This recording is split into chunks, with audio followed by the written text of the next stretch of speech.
Ambassador, thank you for this interview. The constitutional amendments will be put before the members of the Macedonian Parliament next week. Do you expect them to pass the constitutional amendments, and what if they don't? Zdravo, dobar den. Thank you so much. It's a pleasure having this interview. Well, question. It's a difficult one. Anyhow, indeed, it's going to be put to the discussion of the Assembly next week. Expectations. I still recall when I addressed two committees of Parliament that I spoke about there are great expectations for our current semester. The first one is because we are having the conclusion of the screening process during this semester. And secondly, because there may be a possibility that amendments could be passed. But who knows? I mean, it's a sovereign decision. And on that, I have to be very, very clear. It's a sovereign decision. Everybody is aware there is a specific momentum and there is an opportunity that could be taken advantage of.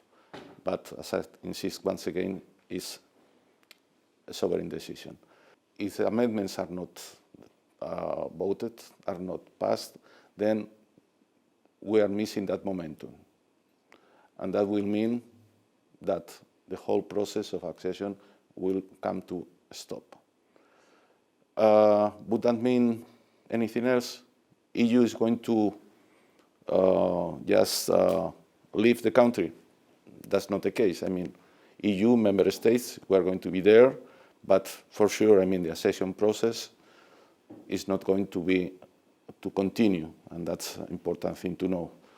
So, I mean, the issue is sovereign decision, at the same time taking advantage of the momentum.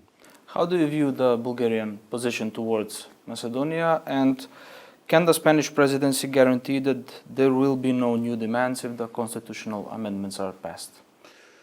Well, I mean, I have to say, North Macedonia is not the first country that has to deal with an accession process.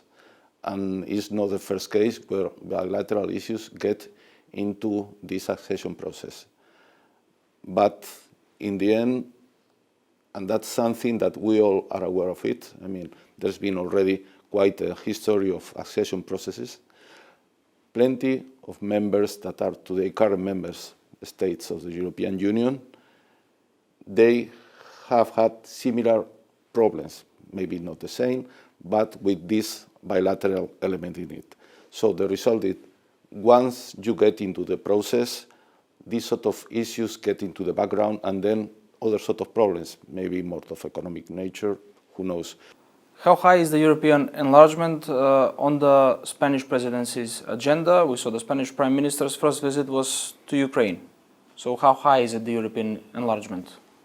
We are paying a lot of attention, and actually there is this reference to high-level visit. I mean, one year ago, our Prime Minister just came here to support. It was actually just a few days after the opening of negotiations. Only in April, we have the visit of our Ministry of Foreign Affairs. Let me recall that the visit of our Prime Minister, a year ago, it was the first ever visit of a Spanish Prime Minister. So that was part of it. I mean, we want to convey a special message. We are most interested in what is enlargement. And I have to add something. I mean, I may even speak that we are part of a group of friends of enlargement within EU. Maybe this is more of a technical issue. But let me make a sort of a reflection. We, in our time, we are also part of an accession process. I mean, we came together with Portugal back in 1986. We became member. We also have to go through this accession process. Indeed, it was different. There were no Copenhagen principles, different scenario, but anyhow, there was also an accession process to be dealt with. Ambassador, Germany passed a resolution to support the Macedonian language, history and culture. Can we expect something similar from Spain as the country presiding with the European Union? Thank you. On this, I mean, there is indeed a difference. And I think you are referring to a resolution passed on a vote by German Parliament. Yes.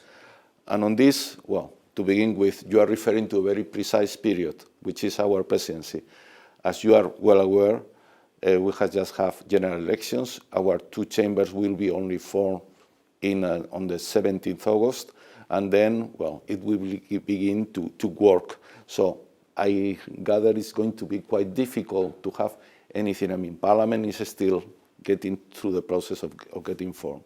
Anyhow, I am not in the mind of our parliamentarians what they may decide or not. But what I can recall is something very, very important, that North Macedonia and European Euro-Atlantic path of North Macedonia is very close to Spanish parliamentary history. You may be aware that the vote to have North Macedonia as a full-fledged members of NATO took place sometime, I think it was in March 2020, March or April. Now I'm missing that. But it was when the lockdown for the corona began. And it was the first ever vote, an online vote that was taken by it was the Senate. So, I mean, for us, it's part of our history, and well, we share that. So you can count that there is a special feeling because of this very specific example. We will see what happens, but I cannot say what Parliament would be doing in the next coming months. For sure, they will be just after these general elections, they will be forming.